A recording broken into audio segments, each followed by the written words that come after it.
Okay, now we're going to do a total body just using a medicine ball. Now this is an 8-pound medicine ball, got it at a local department store for cheap. If the medicine ball is too heavy, you can go for a lighter sized medicine ball, or if that's still too heavy, just go for maybe a basketball or a soccer ball. Holding the ball, we're going to do a little bit of arm curl, up press, arm curl, press. So by doing this curl, working the biceps, you're pressing up for the shoulders. Curl, press, curl, press. So we can go to 12 to 15 reps on this one if you'd like. Good breathing and going for 12 to 15.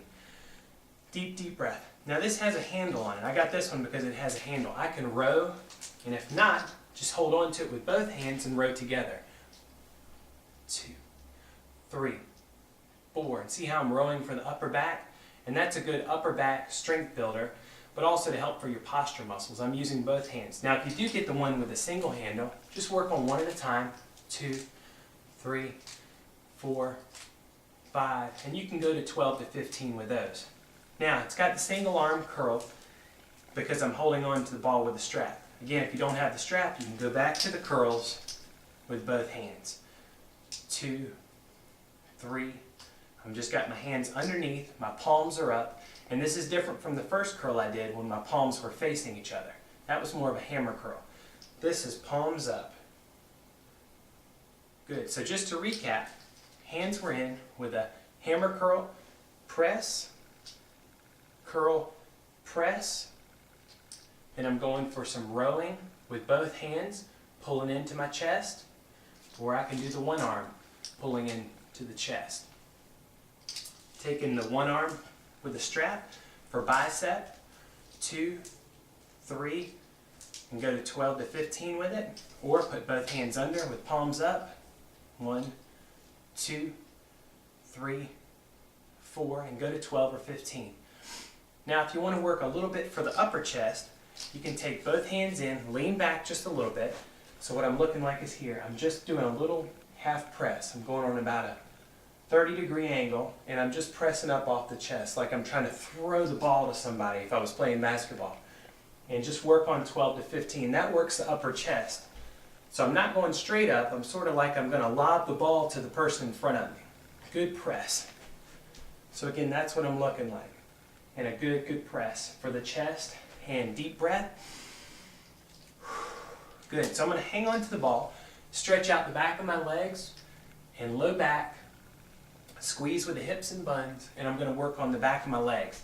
That's my hamstrings, my buns, and my hips and my low back. So all I'm doing is like the toe touch again. Just stretch, squeeze with the hips and buns, stretch, squeeze with the hips and buns, and I'm just holding the ball out in front. And it's going to, how tough it is depends on how heavy your ball is.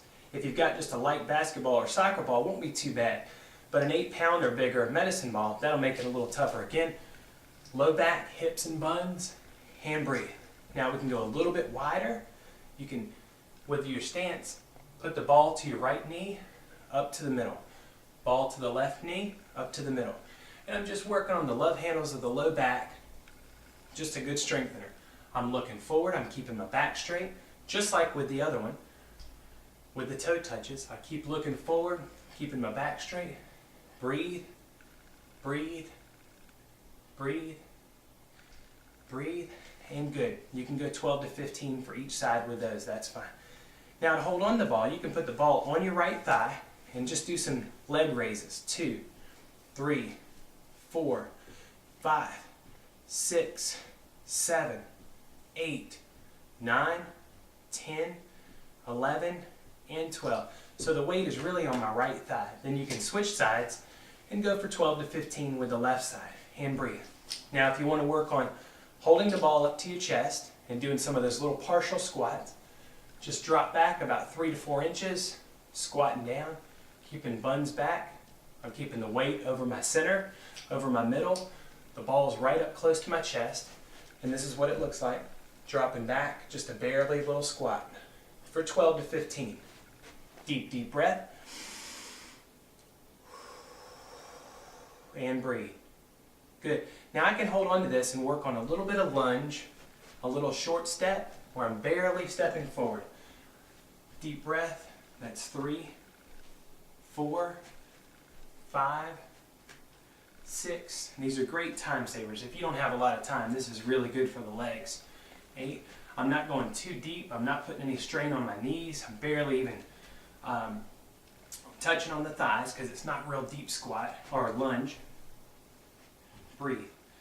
Other side, the same thing. This is what the form looks like from the side. A little bit of a step. Breathe. My knee here is staying behind my toes. 4, 5, and I'm just working on the lunge. Now we'll set the ball down and we're going to stretch. Deep, deep breath. Stretch out the back of the legs and breathe. And just looking forward, keeping my back straight, slide my hands down to my knees, stretching out the back of my legs. Now I can cross my right over the left. Stretch and breathe. Cross the left over the right. Stretch and breathe. And again, I'm using my hands for support. I can step back with my right leg, lock it in and lean forward. Stretch out that hip flexor. Step back with my left leg, lean forward, stretch out that left hip flexor and the left thigh, and breathe. I can go for a wide stance, stretch into the middle, keep my hands on my knees, stretch out the back of my legs. I can lean to my left a little bit and lean to my right. When I lean to my left, I stretch out the right inner thigh.